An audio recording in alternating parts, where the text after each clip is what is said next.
The SKF training film is about the lubrication of rolling bearings. Overcoming friction has challenged man ever since he invented the wheel.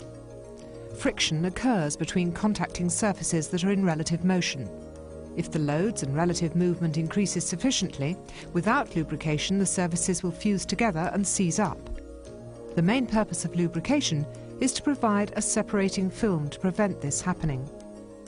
For almost a century, SKF have been involved in the reduction of friction and wear by the development and manufacture of a range of rolling bearings and lubricants. Rolling bearings can carry very heavy loads at extremely high speeds, and it's essential to have a film of lubricant between the surfaces. Mineral oil is generally used to create the very thin oil film, which is between 1/10 of a micron and up to 1 micron. Very smooth surfaces and clean conditions are required to prevent the film being penetrated and wear started. To achieve an adequate oil film thickness within the bearing, a number of variables must be considered. The most important is the viscosity of the oil, which influences the film thickness. This is specified as centistoke, or millimetres square per second. As viscosity changes with temperature, this is usually quoted at a reference temperature of 40 degrees centigrade.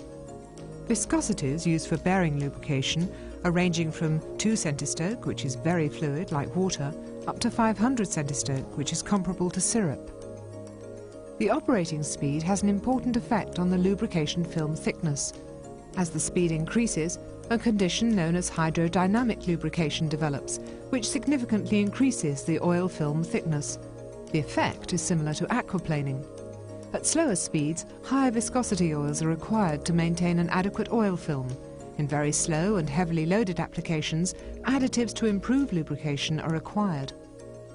Temperature within the bearing must be considered. The oil viscosity will reduce with increase in temperature, with a corresponding reduction in oil film. Oils with a high viscosity index limit the effect of temperature changes within the bearing.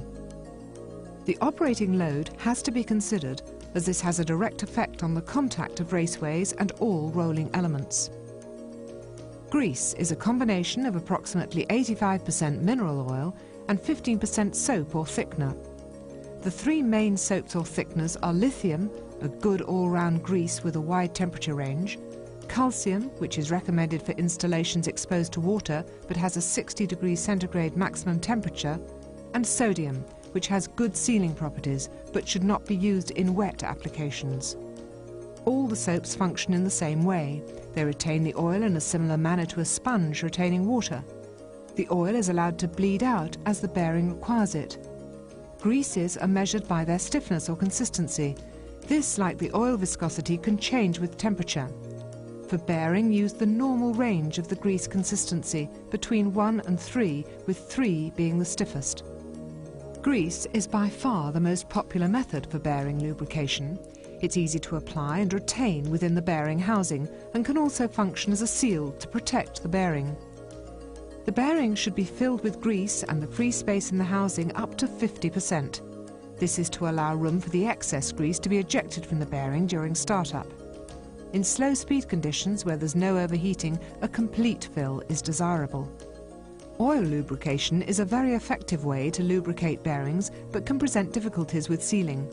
There are several methods which are used, the static oil bath being the most common.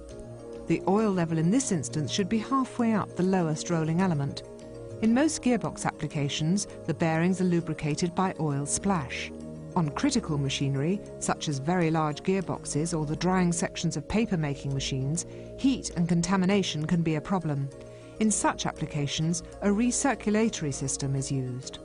Oil is fed by pump to the bearings, then allowed to drain back to a sump, where it can be cooled and filtered before reuse. With replacement bearings, it's essential to make sure that the bearing is completely full and the housing partially full of the correct grade of clean grease. Make sure the grease, like the bearing, is kept protected at all times.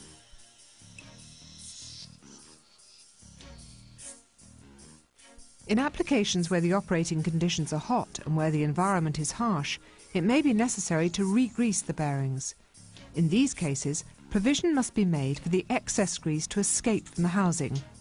Re-greasing should be done whilst the equipment is still rotating.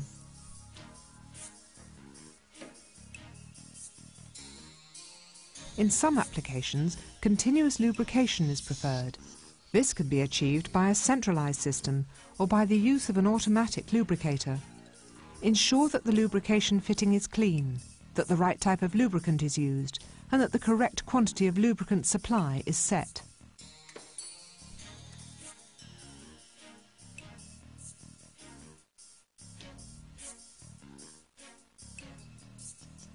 Sealed and shielded bearings are greased for life and should not be interfered with.